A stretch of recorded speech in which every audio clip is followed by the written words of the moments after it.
Baik, tujuan pembelajaran kita kali ini adalah siswa-siswi memahami konsep dasar. Kalian paham? Lalu kemudian nanti kalian menyebutkan apa itu konsep dasar HAM. Lalu kemudian kalian akan mempresentasikan seperti apa itu HAM yang diperjuangkan. Ya, jadi anak-anak kita tahu sekarang bahwasannya sekalipun banyak masyarakat, banyak orang, tapi sedikit saja yang Tuhan pilih untuk menegakkan HAM. Nanti kita ke sana ya. Kita akan lihat siapa-siapa saja mereka yang dipilih Tuhan untuk menegakkan HAM. Sebenarnya kita tahu HAM itu penting ya, tahu ya. Semua orang tahu. Tetapi kenapa hanya satu, dua orang, tiga orang, hanya orang-orang itu aja yang dipilih Tuhan? Kan mereka juga tahu penting itu HAM, penting.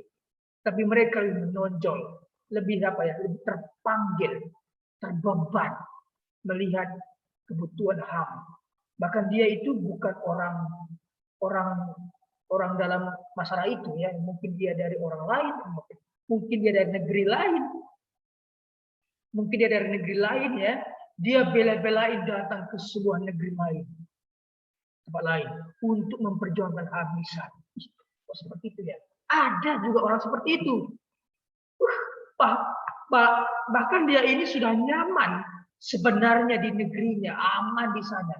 Tapi dia memilih meninggalkan kenyamanan untuk membela HAM di negeri seberang.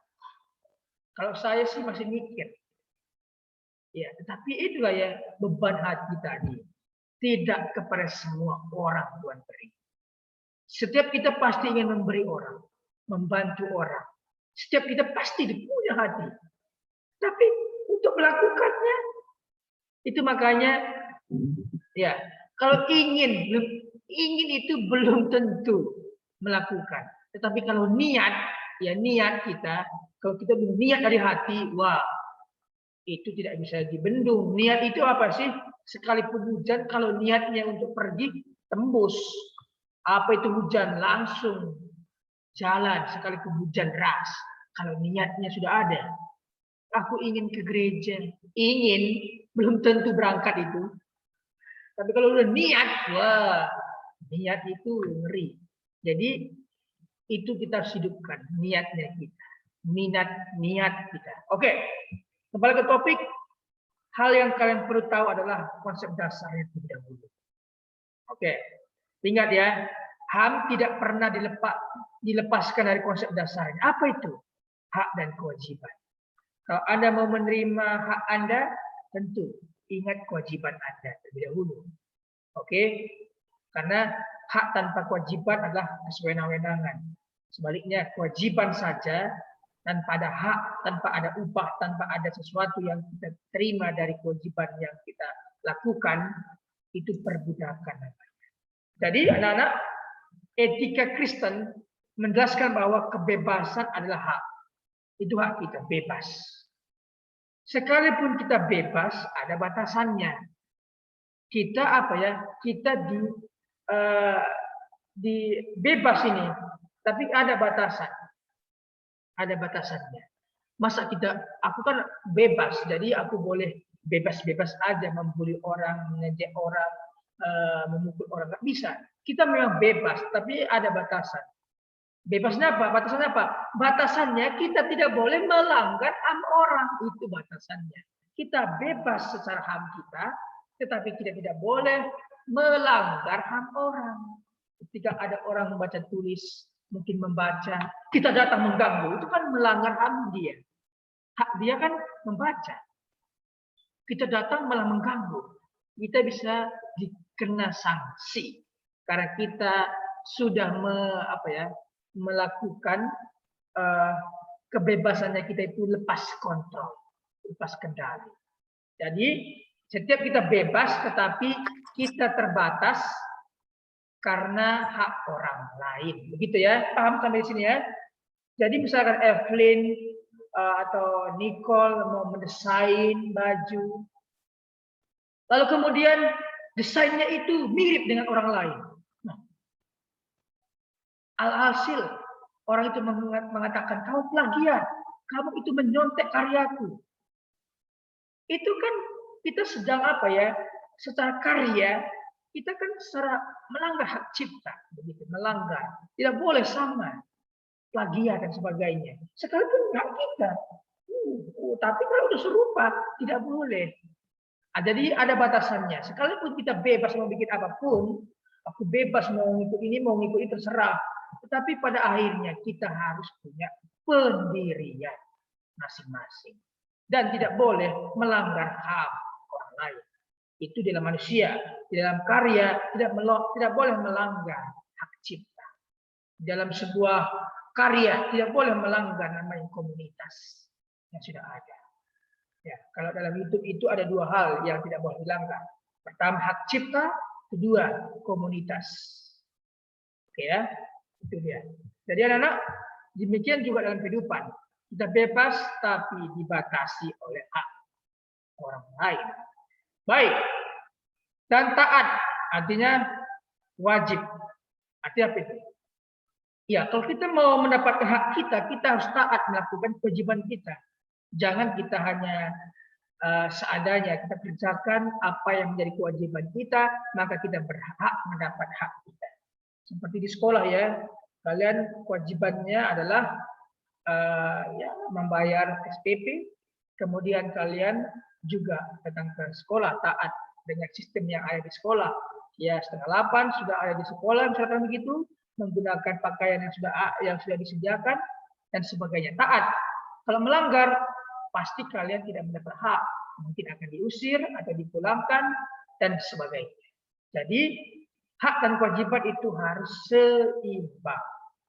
Itu makna teologisnya yang Tuhan sudah tetapkan.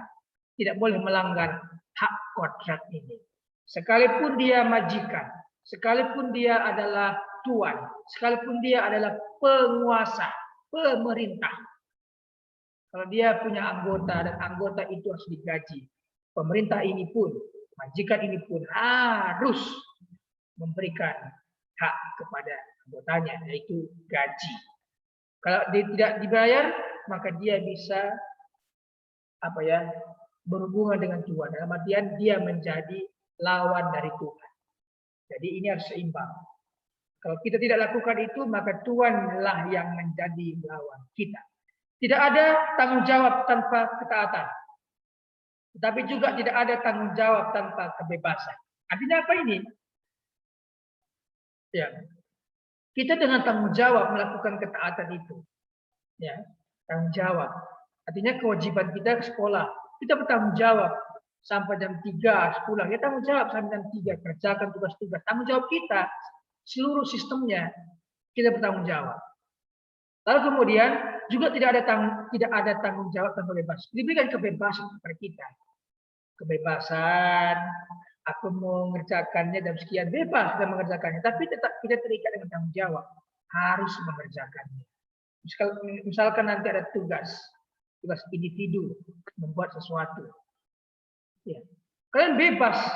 Aku mau mengerjakan Senin, Selasa, Rabu, bebas, tapi tetap kalian tanggung jawab untuk mengumpulkannya. Oke, lanjut. Jadi konsepnya itu pertama ya, hak dan kewajiban itu konsep yang Tuhan berikan, tidak boleh dilanggar. Tuhan akan marah apabila dilanggar. HAM bersumber pada klaim Allah terhadap manusia. Hak asasi manusia bukanlah rumusan ideal manusia tentang diri sendiri. Ingat ini, catat baik-baik ini. Melainkan pemahaman tentang apa yang dikehendaki Allah mengenai manusia. Wah, maksudnya apa ini? Oke, kita dalami lagi ya. Apa makna ekstensinya? Dan apa tujuan hidupnya?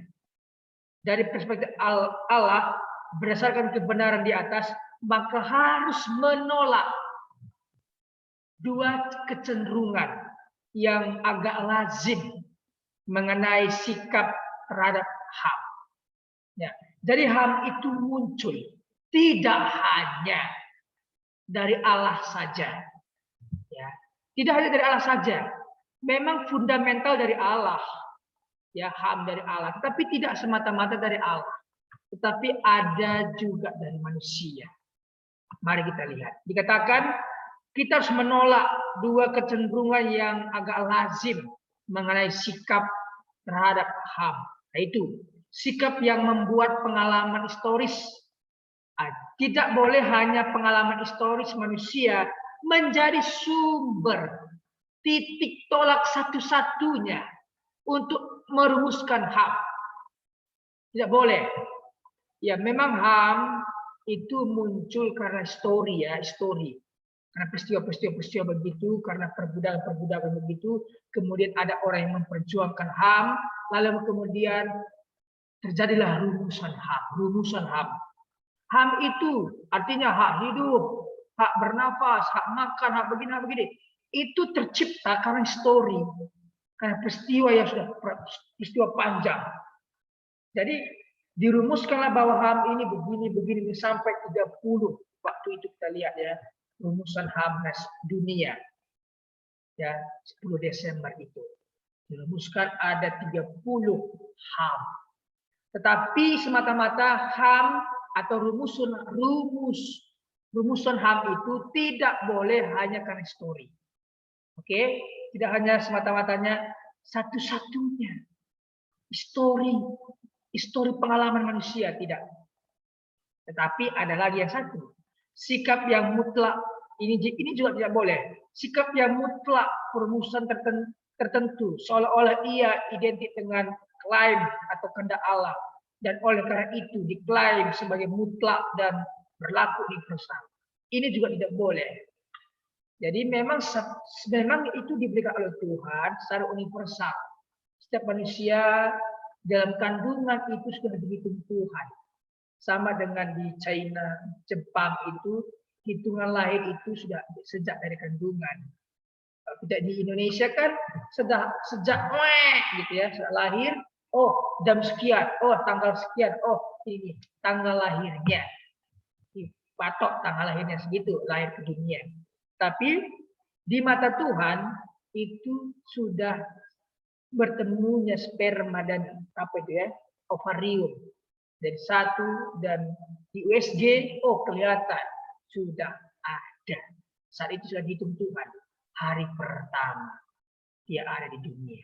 Jadi siapapun yang menggugurkan dosa di mata Tuhan, sekalipun pemerintah tidak tahu engkau sedang menggugurkan, tapi Tuhan tahu. Nah, jadi tidak boleh hanya dari perspektif Allah saja, tapi histori manusia juga menjadi rumusan HAM. Jadi HAM itu adalah sumbernya itu dari Tuhan dan juga dari manusia.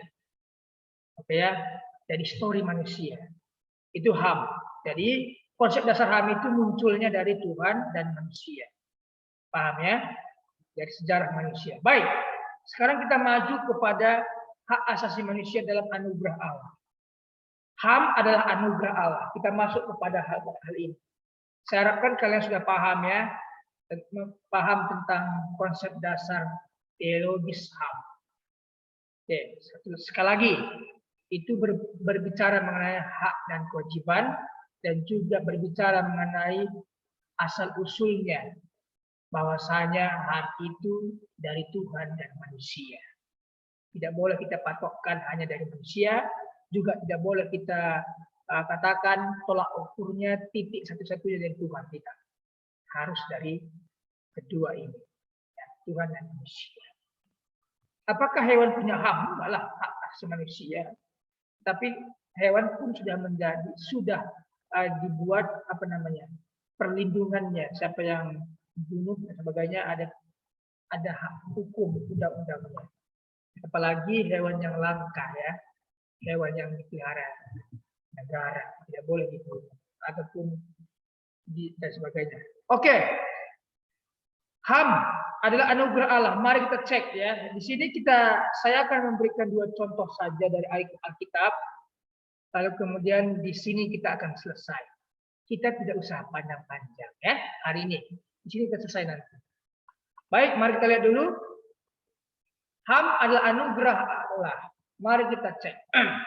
Ulangan 24. Saya bacakan ya, sekalipun ada di tulisan ini ya, saya bacakan saja supaya terang benderang apa yang Tuhan inginkan kita ketahui.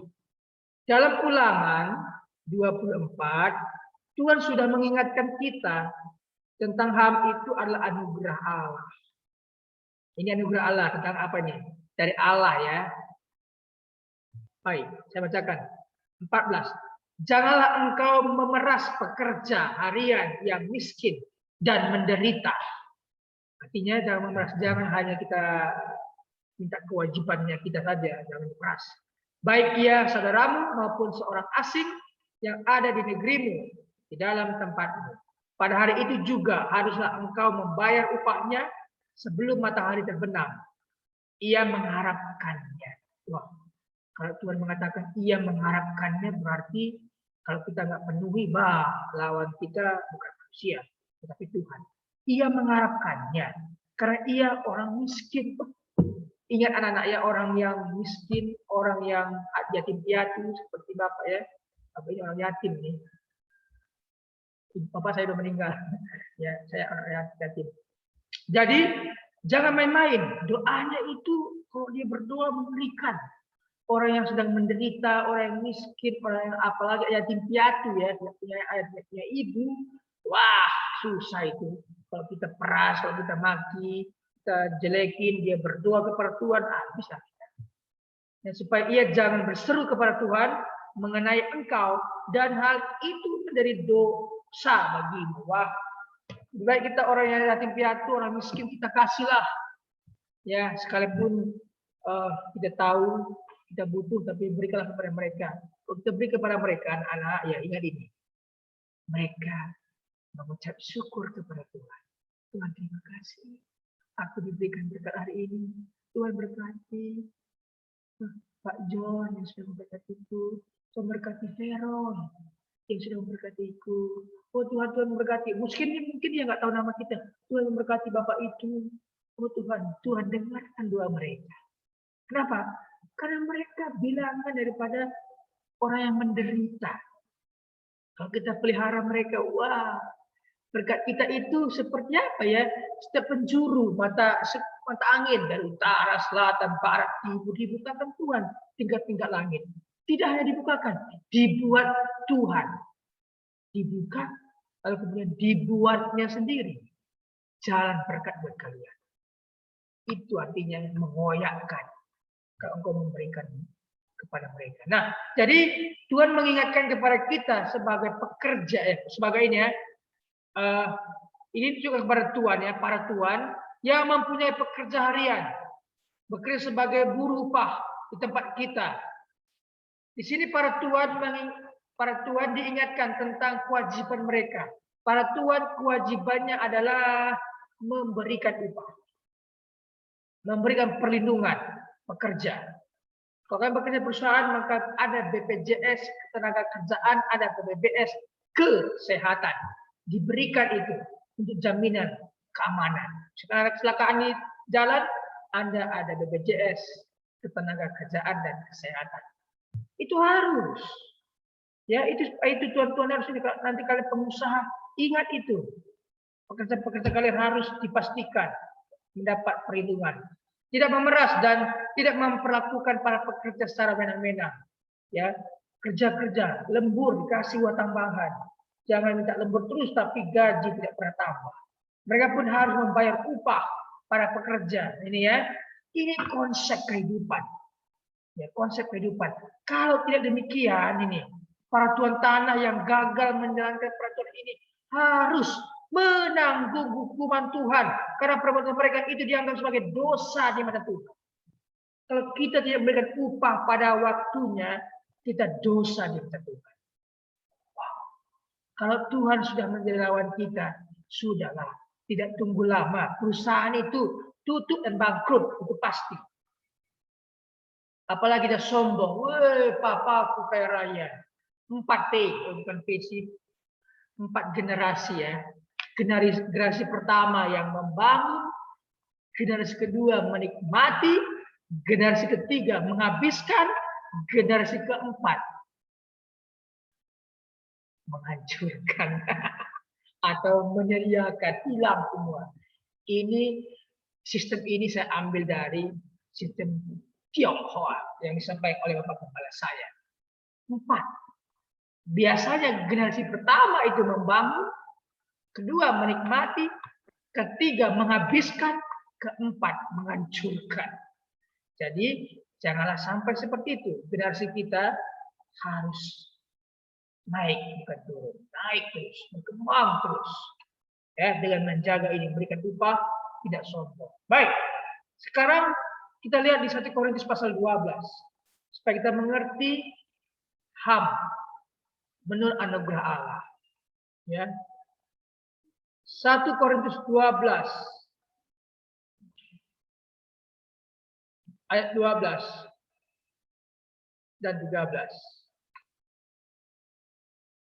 Oke, dengarkan baik-baik. Karena sama seperti tubuh itu satu dan anggota-anggotanya banyak, dan segala anggota itu sekalipun banyak merupakan satu tubuh, demikian pula Kristus. Sebab dalam satu roh kita semua, baik orang Yahudi maupun orang Yunani, tidak baik budak maupun orang merdeka, telah dibaptis menjadi satu tubuh, dan kita semua diberi minum dari satu roh. Nah, jadi kita tahu bersama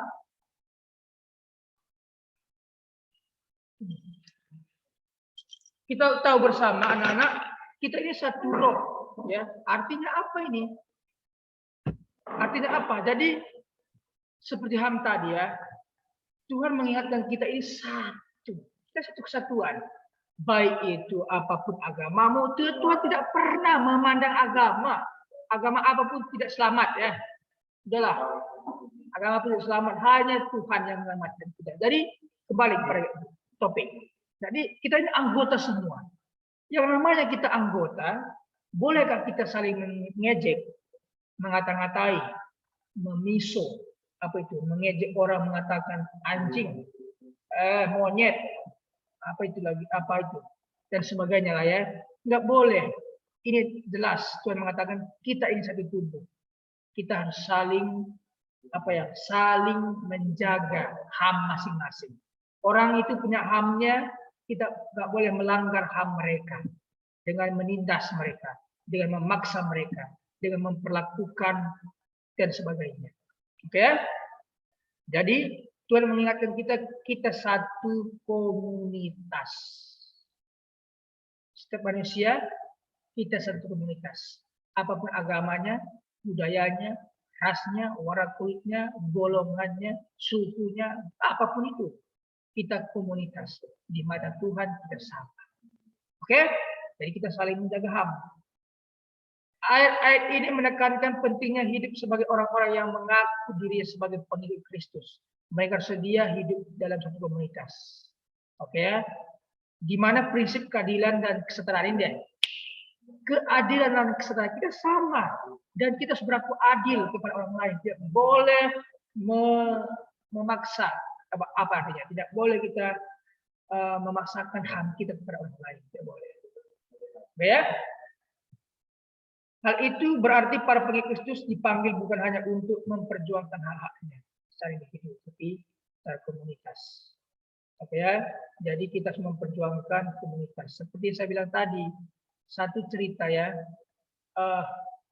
Mother Teresa, itu saya suka sekali, yaitu meninggalkan suatu tempat yang dia sudah nyaman. Kalau nggak salah itu dia ke India. Bayangkan dia ke India. Dia ke India lalu kemudian di sana dia mempraktikkan cinta kasih, perdamaian. Imagine. Ini saya katakannya bukan. Tunggu sebentar ya.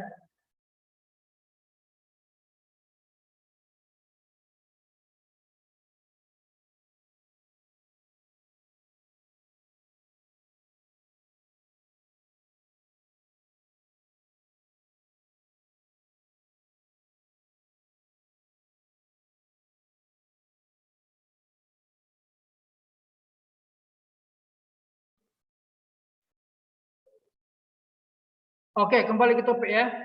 Jadi saya sangat suka dan sangat terkesan ya dengan Mother Teresa. Dia meninggalkan satu kenyamanan, meninggalkan zona aman, lalu dia kembali ke suatu negeri yang miskin, dan kemudian dari guru di sana, bahkan dari pengajar. Singkat cerita, dia berhenti dari yayasan itu. Kemudian, kenapa dia berhenti? Karena dia melihat orang miskin. Lalu dia tergerak hatinya untuk menolong orang miskin. Nah, ini yang saya katakan, ya, anak-anak. Ini yang saya katakan. Banyak orang yang terpanggil mau melayani orang. Banyak. Tapi sedikit saja yang bisa melakukannya. Tahu nggak kalian? Kalian pasti ingin menolong banyak orang ya. Ingin saja tidak bisa. Harus niat. Aku hari ini 4-5 orang harus kudatangi dan sampaikan salam dan berikan sesuatu. Tidak hanya untuk konten yang banyak orang sekarang kan demi konten, demi view, demi tontonan, demi subscribe yang lakukan itu. Tolong. Oke lah, nggak apa-apa ya. Jadi dia diberkati, jadi memberkati orang, lalu kemudian dia masukkan ke YouTube-nya. Oke lah, masalah. Kan memberkati dari situ ya, sehingga orang tergerak, wih baik kali hatinya ya. Tapi nggak apa-apa, demi dari keberhasilan dari satu bidang dia salurkan, kemudian dia publikasikan, lalu dia masukkan ke YouTube, nggak masalah. Bisa kalian lakukan seperti itu. Namanya eksperimen apapun itu ya, boleh lakukan. Jadi jangan hanya untuk konten saja, tapi sekalipun tidak divideokan orang, kita pun lakukan dengan baik. Itu yang saya maksudkan. Ya, HAM itu tadi ya. HAM bukan untuk kita saja, tapi lebih kepada hak komunitas. Oke, nah kita akan selesai di bagian ini ya. Saya harapkan kalian memahami tentang HAM dalam perspektif anugerah Allah, sebagai anugerah Allah. Jadi anak-anak, kalian harus tahu semua orang punya hak masing-masing. Jangan sampai kita mencederai hak orang, ya. Dan kita memaksakan hak kita kepada orang, memaksakan hak kita kepada orang, nggak boleh. Ya, aku pengalaman itu begini, kamu pasti bisa, tidak bisa. Pengalaman saya tidak boleh saya paksakan kepada orang. Ya, saya kan orang yang bodoh ya, orang gagap, pendiam, dan tidak bisa apa-apa. Saya itu temperamen, marah-marah terus dulu itu. Apalagi kalau di lapangan, kali ya, marah, kalau udah marah, wah kaki sepatah-patah. Tapi saya tidak boleh seperti itu, tidak boleh memaksakan diri saya, tidak boleh. Harus ikuti aturan. Jadi anak-anak, saya ini cerita ya, saya ini bukanlah siapa-siapa, tapi kemudian dipakai Tuhan. Nah, karena ada orang yang pelihara saya. Jadi ingat ya, kalau kalian nanti lebih, kalian itu kaya, kalian itu punya modal apapun, bangunlah sesuatu untuk umum, untuk masyarakat. Siapa tahu tadi mungkin yayasan kah, mungkin panti asuhan kah, mungkin apakah, untuk masyarakat lah. Siapa tahu 1-2 orang dari situ jadi apa? Jadi gubernur. Bisa saja. Gubernur itu tidak mesti dari orang yang bangsawan, baron, bukan. Tapi gubernur, bupati bisa saja mereka dari panti kalian. Mereka dari gubernur, bupati, sebagainya. Bisa. Saya dulu disangka oleh kakak-kakak saya, jadi apa ini anak? Bahkan dibilang kepada kakak ipar saya, gak usah sekolah ini, John, gak usah sekolah ini. Gak jadi apa-apa ini. Kamu sekolahkan dia, uangmu habis. Gak jadi apa-apa ini nanti nih. Kasihan kamu. Itu saya dengar dari kakak ipar saya. Itu jadi semangat saya. John, sini, dipanggil. Itu loh abang tua. Abang tua baru saja meninggal. Bukan abang kandung saya, abang tiri saya yang paling tua. Ayah saya kan 2 kali menikah. Jadi dipanggil, sini John. Kau dengar ini. Abang tua itu ngomong. Sebenarnya dia tidak ingin kamu saya sekolahkan. Saya asuh, saya besarkan, saya didik. Mereka tidak suka. Dia bilang, nggak usah sekolahkan. Ngabisin uangku saja. Uangku saja. Saya dengar itu, apakah saya ketawa? Saya nangis.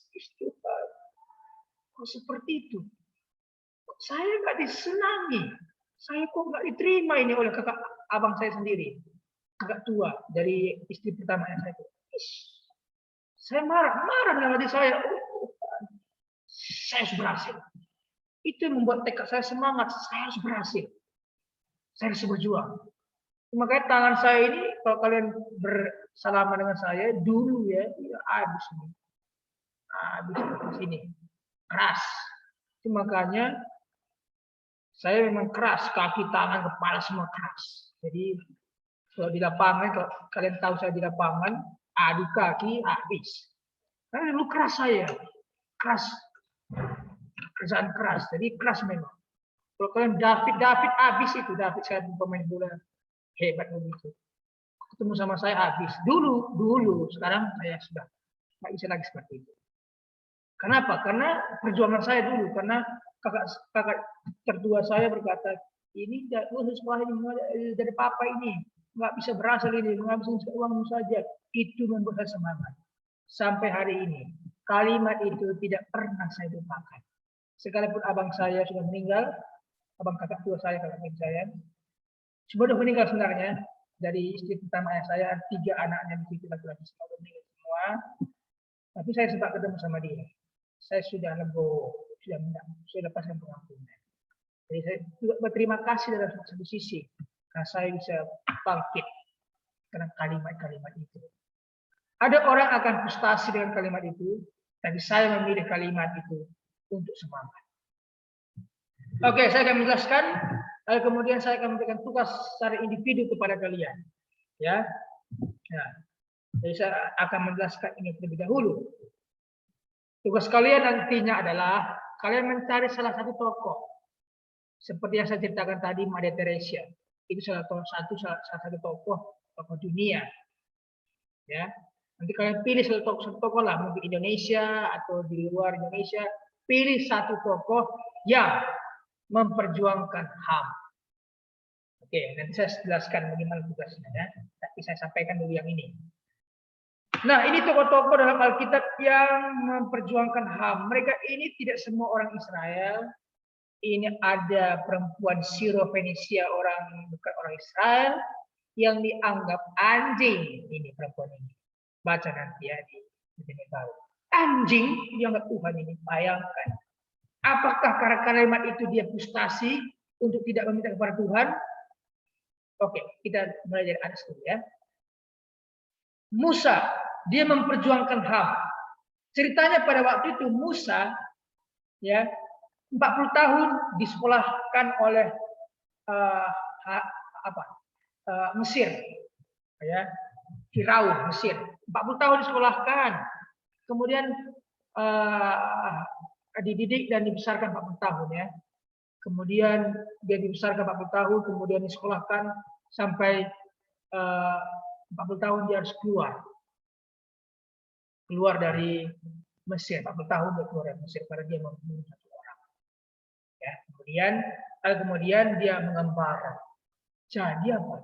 Jadi 40 tahun sampai 80 tahun dia mengembalakan domba. Usia 80 tahun dia dipanggil Tuhan. Bayangkan usia 80 tahun, Musa baru dipanggil Tuhan menjadi pelayan Tuhan. 80 tahun dia. Lalu itulah dia. Musa, engkau kupanggil untuk memperjuangkan HAM.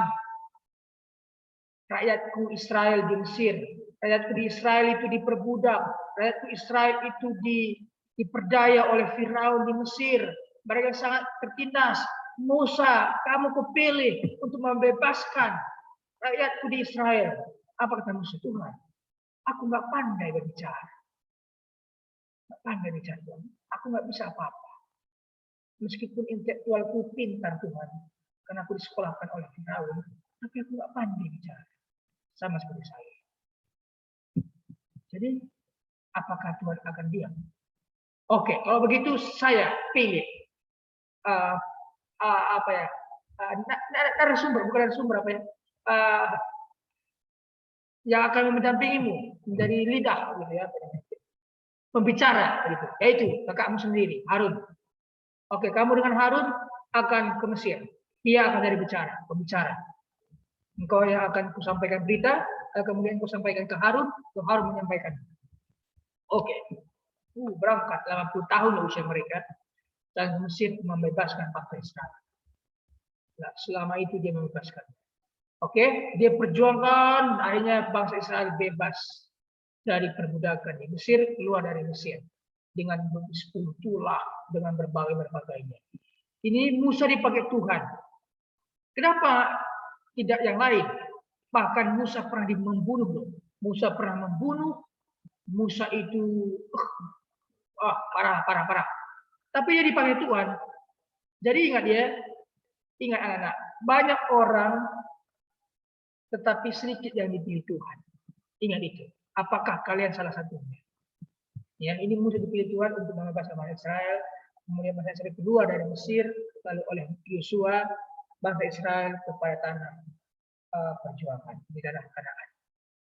Jadi peristiwanya itu ya, mulai dari keresahan Tuhan. Karena doa-doa oleh rakyat Israel itu, kami tertindas, itu keresahan mereka. Keresahan mereka didengar Tuhan. Kemudian dia memilih satu orang, siapa yang kupilih? Oh, Musa kupilih membebaskan, karena Musa tahu bagaimana Israel, bagaimana Mesir. Karena Musa pernah 40 tahun di Mesir, dia tahu seluruh Mesir, tahu di mana kerajaan. Jadi kupilihlah Musa. Nah, itu dia. Pengalaman itu adalah baik. Kita dipakai Tuhan yang pengalaman. Kenapa enggak Harun yang dipilih? Karena Harun enggak tahu bagaimana Mesir. Jadi Musa lah yang tahu Mesir. Karena 40 tahun dididik. Pakailah dia. Jadi pengalaman itu berharga deh. Ya, cobalah. Kalian akan dipakai dari pengalaman kita seperti Musa ya. Deborah ini adalah hakim. Ada banyak hakimnya, Simpson itu hakim, Deborah, Gideon, banyak hakim. Tapi dia dipakai Tuhan untuk menjadi pembebas bangsa Israel dari budak oleh penjajahan. Karena waktu itu belum ada raja. Jadi masih hakim-hakim, raja belum ada. Jadi teokrasinya masih teokrasi. Oke, sejarahnya itu orang Israel sedang diperbudak. Mereka tidak punya raja karena masih teokrasi. Lalu dia pilih Deborah untuk membebaskan bangsa Israel dari perbudakan. Kemudian akhirnya bebaslah mereka. Oke, singkat cerita. Sadrak, Mesak, Abednego, bagaimana perjuangan HAM mereka? Mereka punya HAM. Pada waktu itu dimintalah mereka untuk hormat ya, hormat kepada patung, dan mungkin makan juga ya. Jadi pada saat ini hormat kepada patung, dan mereka bertiga tidak mau hormat, tidak mau menyembah, tidak mau makan dan sebagainya. Kemudian apa yang terjadi? Mereka harus dimasukkan ke perapian. Berkali ya, mereka bertiga perapian nih, ke Singa, perapian, banyak sekali. Tapi mereka bebas karena Tuhan tahu hati mereka bertiga. Oke, dan Tuhan Yesus juga demikian, luar biasa ya. Dia datang ke dunia ini karena sebuah ketidakadilan, ya, ketidakadilan. Dia lihat bangsa Israel, ada bangsa Israel, ada orang Roman, orang Roma, ada orang kerajaan begitu. Diperlihatkan bahwa Israel itu tidak mendapatkan sesuatu lagi. Dia datang ke dunia untuk membebaskan. Jadi anak-anak, semua itu ada ceritanya, sejarahnya. Kalau kalian tahu sesuatu itu tidak ada keadilan, jangan tunggu. Pelajari baik-baik apa yang harus dilakukan Tuhan untuk menegakkan keadilan di tempat itu. Seperti Mother Teresa, dia melihat, dia langsung hadir ke situ. Itu yang kita harus lakukan ya. Terakhir, perempuan Syro-Fenisia.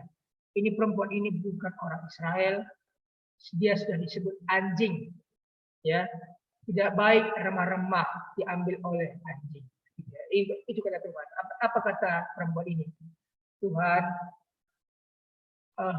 dan sebagainya. Dia kalian masalah dia bilang, Tuhan, aku memang tidak layak. Aku mohon Tuhan, akhirnya Tuhan tolong juga. Ya, jadi kalau kita mohon kepada Tuhan, maka Tuhan akan menolong kita. Tuhan akan melihat hati. Ya. Oke, jadi sampai di sini anak, saya akan memberikan tugas kepada kalian. tugas individu. Tugasnya ngapain? Tugasnya adalah cari satu tokoh Alkitab. Sudah ada di Moodle ya, sudah saya sampaikan di sana. Cari salah satu tokoh dalam atau luar negeri. Salah satu tokoh dalam atau luar negeri yang memperjuangkan HAM. Memperjuangkan HAM ya. Paham ya? Kalian cari salah satu tokoh dalam negeri ataupun luar negeri tentang memperjuangkan HAM. Tugasnya apa? Pertama, kalian tahu identitasnya tokoh tersebut. Identitas tokoh tersebut, kemudian apalagi? Kemudian kalian tahu bagaimana sejarahnya atau latar belakangnya. Apa sih masalahnya yang terjadi? Seperti Musa tadi, karena bahasa Israel diperbudak. Oh, masalahnya itu perbudakan di negerinya. Oke, itu masalahnya latar belakangnya. Kemudian setelah identitas, latar belakang, kemudian jalan peristiwanya. Jadi bagaimana yang dilakukan? Lalu kemudian orang ini mengumpulkan banyak orang dan sebagainya. Bagaimana jalan peristiwanya? Kalau Musa ini dia datang bersama Harun. Kemudian disampaikan firman Tuhan kepada Firaun. Itu dalam peristiwanya. Lalu kemudian dia membuat tulah, 10 tulah. Dan akhirnya mereka harus diizinkan keluar karena kematian anak bungsu mereka. Itu ceritanya. Oke, lalu kemudian endingnya gimana? Endingnya seperti Musa ini, endingnya mereka keluar dan mereka berjalan kepada tanah Kanaan, tanah perjanjian. Nah, ending daripada perjuangan tokoh kalian tadi apa? Akhirnya HAM di negeri itu ditegakkan. Kemudian HAM di negeri itu boleh sama rata. Baik kulit putih, kulit hitam, sekarang berdampingan. Tidak lagi membeda-bedakan. Tidak lagi memandang sebelah mata. Itu akhir perjuangannya. Kesimpulannya, HAM ini adalah apa? Begitu ya. 5 hal ya. Identitas, latar belakang, dalam peristiwa, akhir peristiwa, kesimpulan. Ya, itu tugas kalian. Oke, ulang sampai sini coba. ada pertanyaan. Ulang coba, Mister.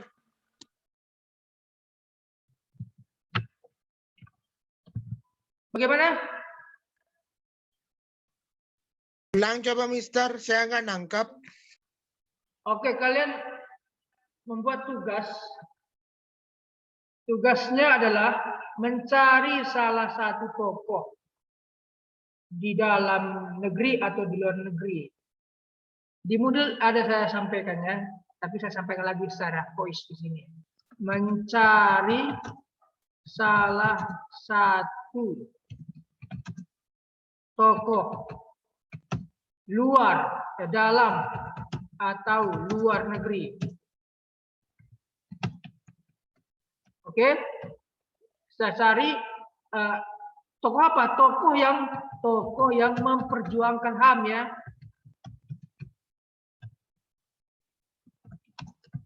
Nah, tokoh yang dicari adalah tokoh yang memperjuangkan HAM, bukan tokoh yang lain. Nah, kemudian apa? 1, identitasnya, identitas. Kemudian apa? Latar belakang peristiwa. Peristiwa HAM di sana ya. Kemudian yang ketiga, jalan perjuangan atau menegakkan HAM. Bagaimana jalannya dia. Kemudian hasil perjuangan. Saya harapkan ini nanti terlihat ya. Ini di PDF saja, bukan di PowerPoint, PDF. Word chat ke PDF. Ya, karena di Moodle saya hanya sajikan satu saja, yaitu PDF saja yang saya terima. Nanti kalian presentasikan, dan saya pilih-pilih nih. Presentasikan. Dan kelima poin yang saya sampaikan ini terlihat. Jangan hanya bla bla bla, tanggal sekian, sampai nggak terlihat bagaimana latar belakangnya, dalam perjuangannya, hasil perjuangannya,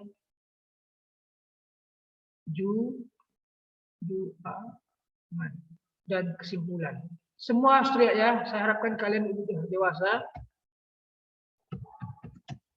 Nah, seperti Musa tadi ya, peristiwanya keresahan masyarakat. Ya, kemudian dalam perjuangannya Harun dan Musa pergi berjuang di sana sebagai ceritakan perjuangan mereka. Lalu hasil perjuangannya apa? Mereka keluar dari Mesir. Kemudian mereka mengembara kemudian menuju tanah Kanaan dan itu hasilnya. Kesimpulannya apa? Kesimpulannya kami itu harus ditegakkan dan sebagainya begitu ya.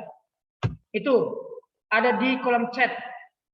Ya, cari salah satu tokoh dalam atau luar negeri. Apa itu tokoh perjuangan HAM?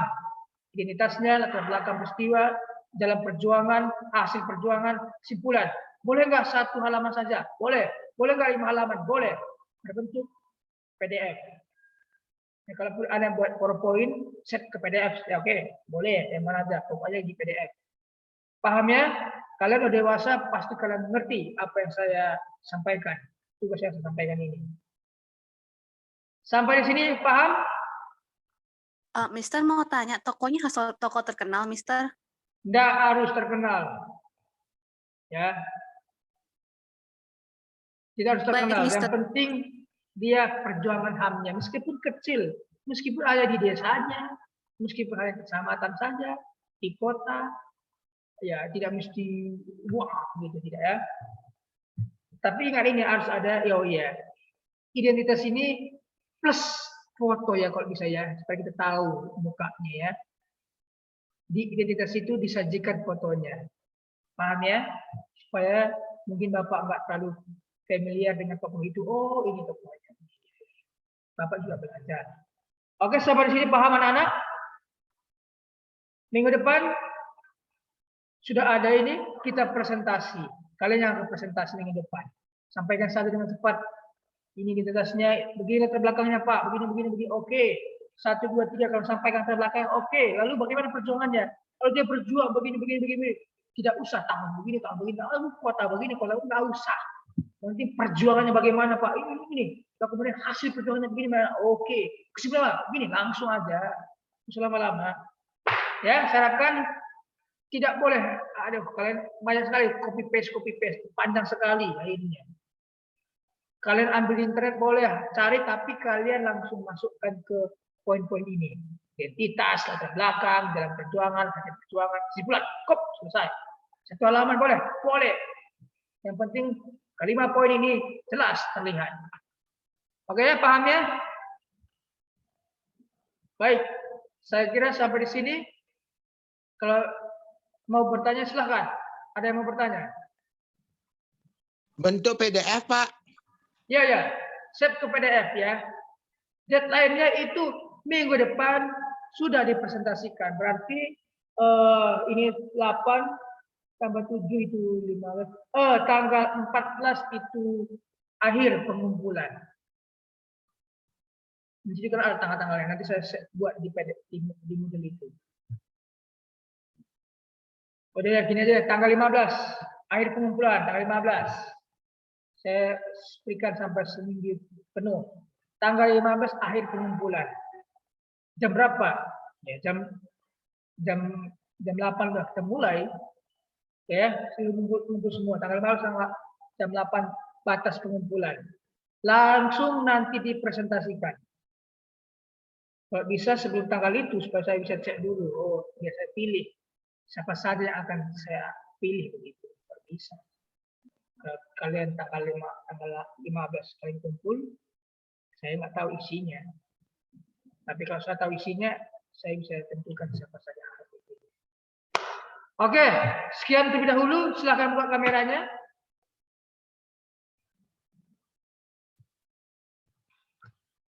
Jadi kesimpulannya, HAM itu dikehendaki Tuhan, HAM itu dikehendaki manusia. Jangan sampai kita menciderai HAM seseorang karena egosnya kita. Tidak boleh demikian. Ya, kita sesama manusia, satu golongan, satu kelompok, satu komunitas, tidak boleh saling menekan. Harus saling menghargai. Baik, nama-nama yang saya panggil boleh tinggalkan Zoom-nya. Terima kasih Rama. Rama terima kasih. Bayu. Raihan. Oh, Raihan hadir nih. Tadi nggak ada di untung kamera. Oke, Raihan. Terima kasih yang saya panggil boleh tinggalkan. Sekaligus saya absen lagi.